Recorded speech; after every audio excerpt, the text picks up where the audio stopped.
Welcome back to another episode of That's Random Podcast. I am your host, Nerdy G.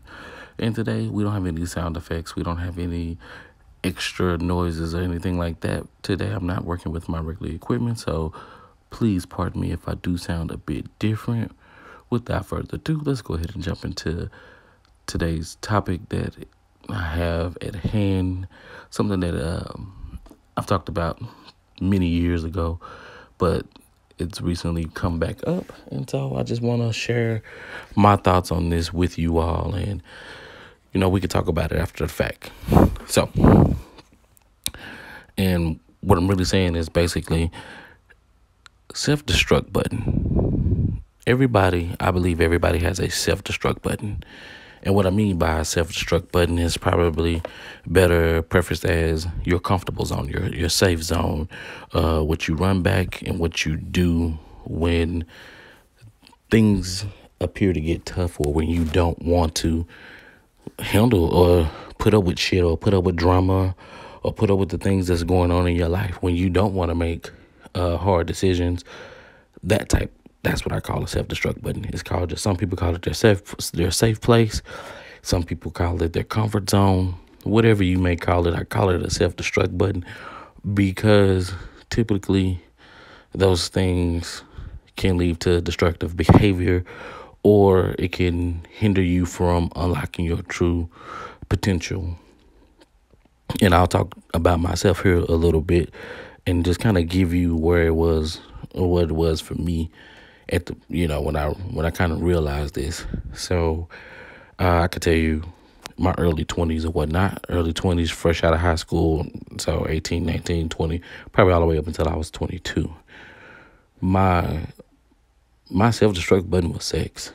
When I didn't want to deal with life, I would go and I would fuck my brains out. You understand? I mean, of course I was safe with it or whatnot, but I would just have sex. I was just that was comfortable for me. That was something that I took a dive into because when I didn't want to deal with the pressures of the world, or I didn't want to deal with the pressures of, hey, you're getting ready to have a baby. Not only are you getting ready to have a baby, but you have exams, you got final exams coming up, you got all these things that are coming up, and when you weren't equipped.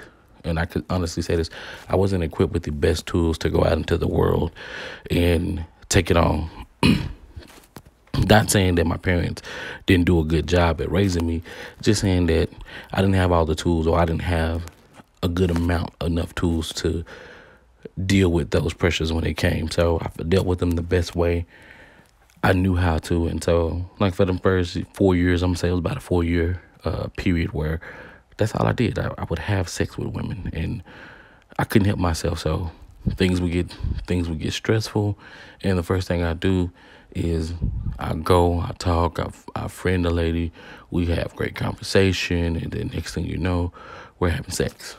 Cool, right? Once I had sex, it took my mind off of it. I didn't worry about it. I went, took my tests, my exams, passed them, all the above, right? But that was destructive behavior. Some of you guys out there are probably thinking, why is that destructive behavior?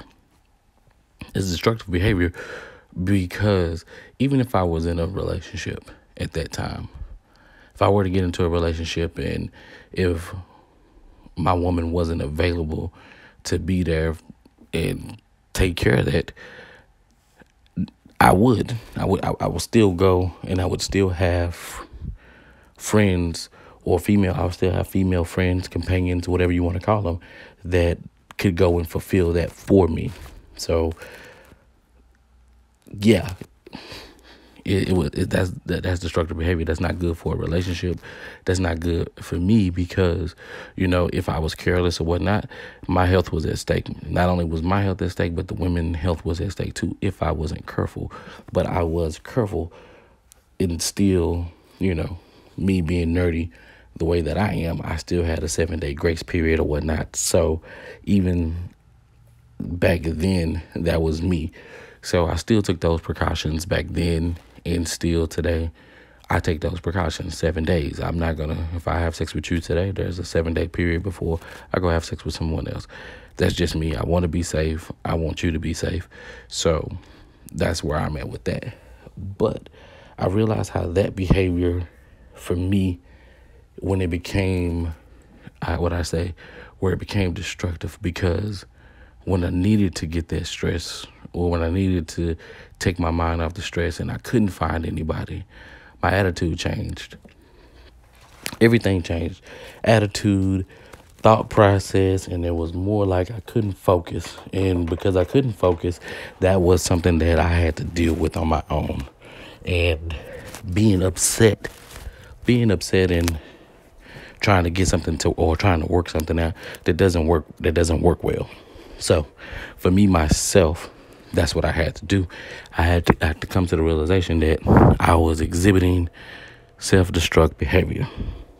So when I moved on from that, you got to replace it with something. So whatever your comfort zone is, your safe place, whatever your self-destruct button is, if you want to change it, you have to replace it with something else. And so what I ended up replacing it with is something that was already there, that I didn't really pay attention to, but it ended up biting me in the butt later on in life. And that was work. So for me, I put my head down and I would work.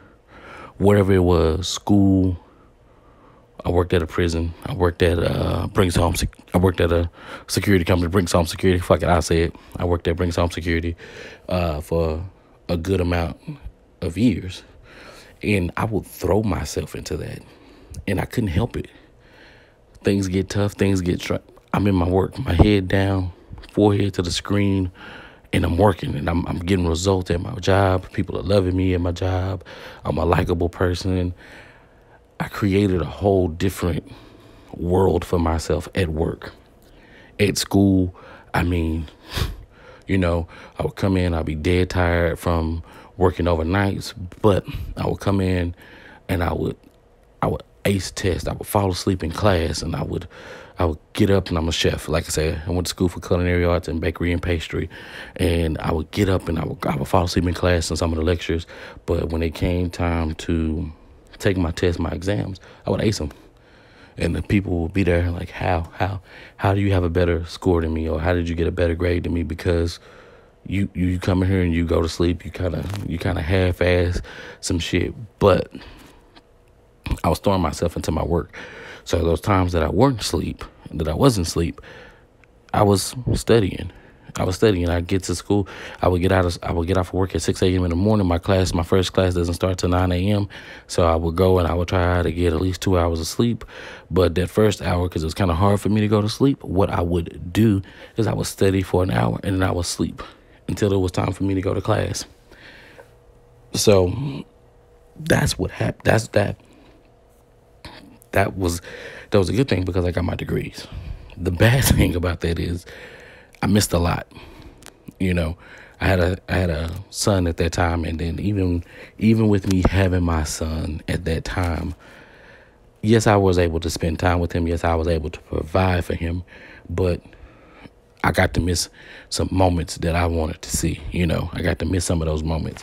And for me, I realized that, when I wasn't with him, it was strictly work. My friends, I didn't do a lot of partying because I did my fair share of partying. I started partying early. And when I say I started partying early, I started partying around the age of 15. I was already getting into strip clubs and going to the late night clubs and those type of things. If you're from Dallas, Texas, if you know Club, Cirque Club, Blue, all of those, I was there. If you know about Pandora's, I was there. If you know about DG's, Crybabies, DG's before DG's became what it is as we know it today, I was already there in those clubs. Shout out to King's Cabaret, one of the first strip clubs that I went to, Ladybug down in the South. So yeah, I mean, I wasn't keen on going out and partying, but I missed a lot with my friends. I missed a lot celebrations with them, or just kind of bigging them up and celebrating some of the success that they were having, because one, I wanted my son with me every day. That's a fact. I wanted that, and that used to pain me that I couldn't have them. So what I said I'll do is I'll work my ass off to make sure that I'm able to get him. That I'm able to get him. Unfortunately, we're in a different situation now. So I mean, it is what it is. But me and my son have a great relationship, and I'm proud of that. But that was the thing. I put my head down for 7 years straight, and I worked. I graduated. I worked my ass off, but it was a self-destruct button because things that were going on, I missed. The way when my grandfather passed, the way I got that news, voicemail. I would be so dead tired after going to school and going to work, and I would come home, and this is when I still had a home phone with actual cordless phone. And what I would do is I'd just go home when I get out of my clothes, take a shower, lay down on the bed, and then I'll just hit play on my voicemail, and it would play out loud, and then that's how I got that message, which I thought was really fucked up and really shitty. But that's the reality of what it is. So I'm not mad, but it is what it is. But those are the type of things, that's what happens when you hit those self-destruct buttons, or that's what happens when you go into your comfort place or your safe zone, however you want to call it. For me, I call it a safe zone. I call it a self-destruct button. I call it a self-destruct button because it turns out it gives you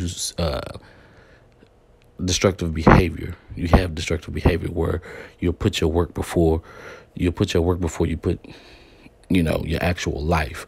Some of us, I feel like sex and work is just as bad as if you smoke weed, if you smoke crack, if you're an alcoholic, if you're smoking Cocoa Puffs, whatever your vice is. If you turn to your vice to escape life or to escape the things that are dealing directly with you, you do start having some destructive behaviors. For me being at work all the time, and then me being able to move up and be in a different type of position. And when I say being in a different type of position, being a leader over somebody, being in one of those lead roles, when I would communicate with my family, it was a little bit hard because I'm communicating as if I'm still at work. Whereas I didn't spend so much time at work that now when I look at people or when I speak to people outside of my workplace, unfortunately, that's the way that I was talking to them. And when I noticed that, it became an issue for me. So I started to work on that so that I wouldn't make my family feel a type of way, family, friends, because it's hard. It's destructive behavior. I mean, nobody wants their friend to talk to them like they're their damn supervisor. Nobody wants their friend to talk to them as if they're, not smart.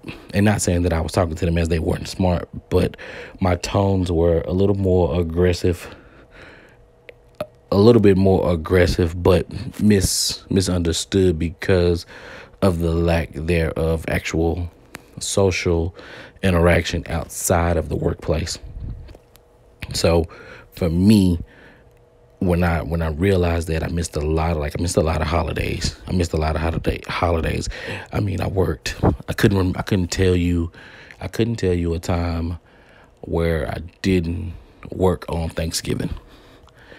And so that was crazy for me. I think the last time I worked on a holiday had to be 2015. And since 2016, I have not worked on a holiday. Thank you, Jesus. But that all came a little bit later on in life. 2014, I had walked away from a job that I had held for over 7.5 years. And that was me letting myself know, hey, we've done this before. We've reset our self-destruct button. It's time to do it again. But this time, let's get creative.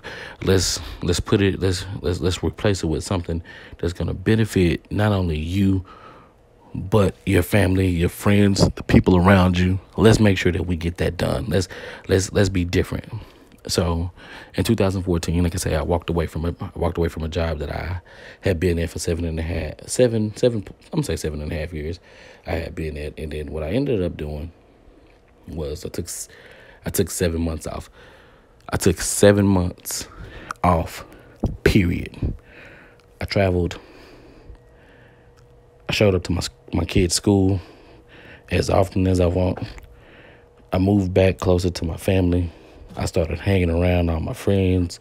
I started back talking to my family members, and I just started being around more, and to get back some of that social interaction that I had been lacking, because you have to get back to your roots. You can't never forget where you came from, but you also, in progression, you gotta learn how to hold on to some of those tangible things. And it's easy, like I say, it's easy to get lost up in that. And so for me, at that age, was I successful? I was already successful. I was blessed enough to be able to, like I say, take off 7 months and go travel and not have to worry about money, which, I'm still fairly young at that time.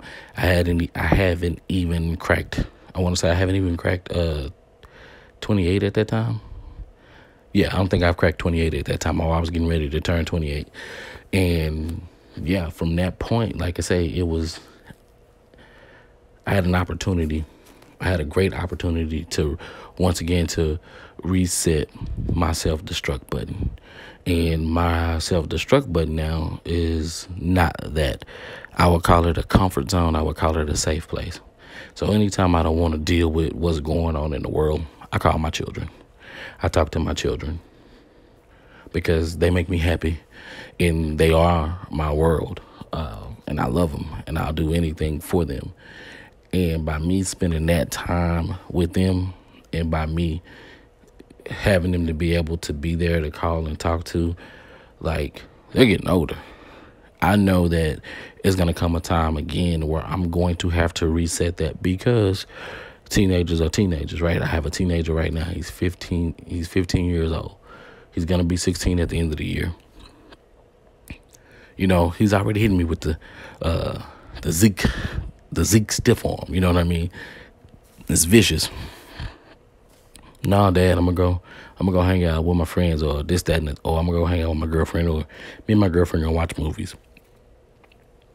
Or no, me and my friends, we're finna go watch all of the Harry Potter movies. Like, it's 8 of those, right? And they almost damn near 2 hours apiece. And he was like, yeah. I said, okay, enjoy.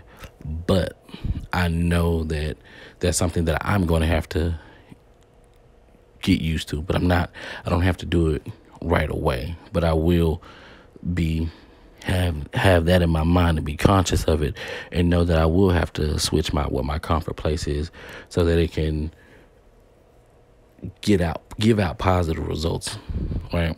I call it I still call it a self-destruct button, but only self-destruct button when the behaviors, when your comfortable zone or your safe place is just that, something that leads to destructive behavior, like I say, if it's alcoholism, where it brings out the ugly side, like if you're angry drunk, or if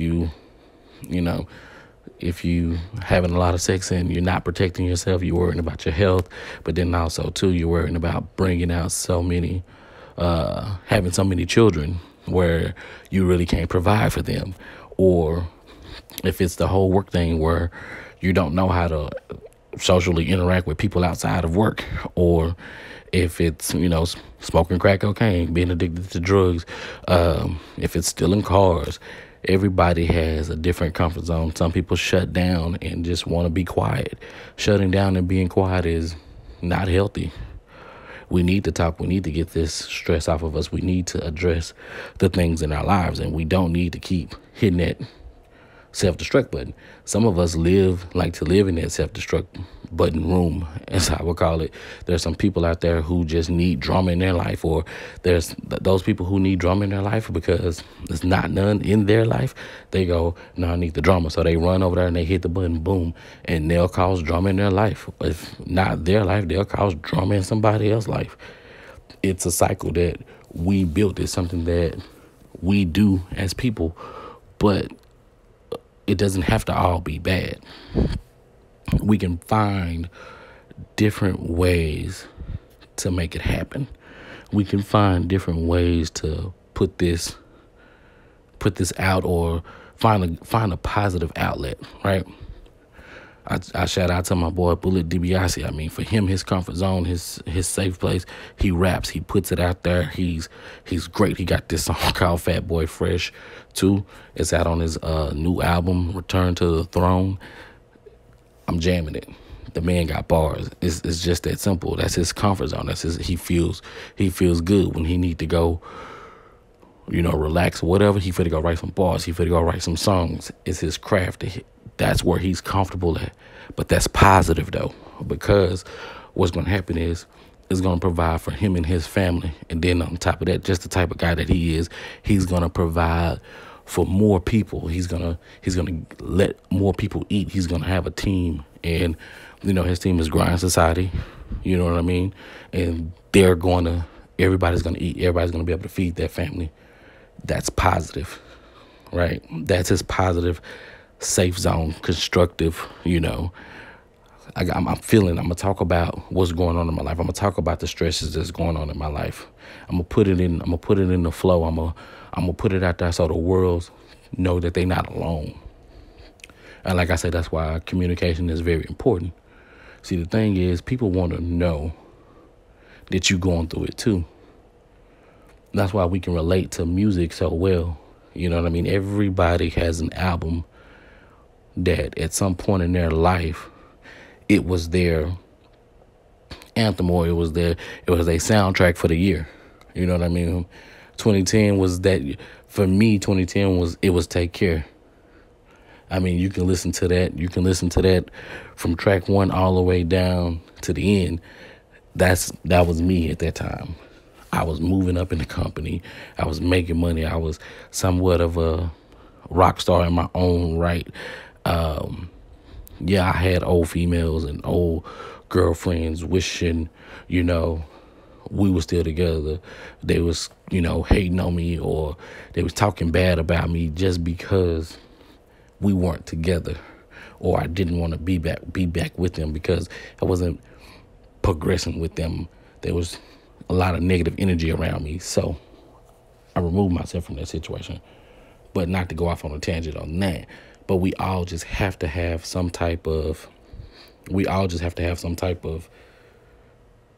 outlet, a positive outlet, so that we can make things happen for us in a good way, in a good positive way.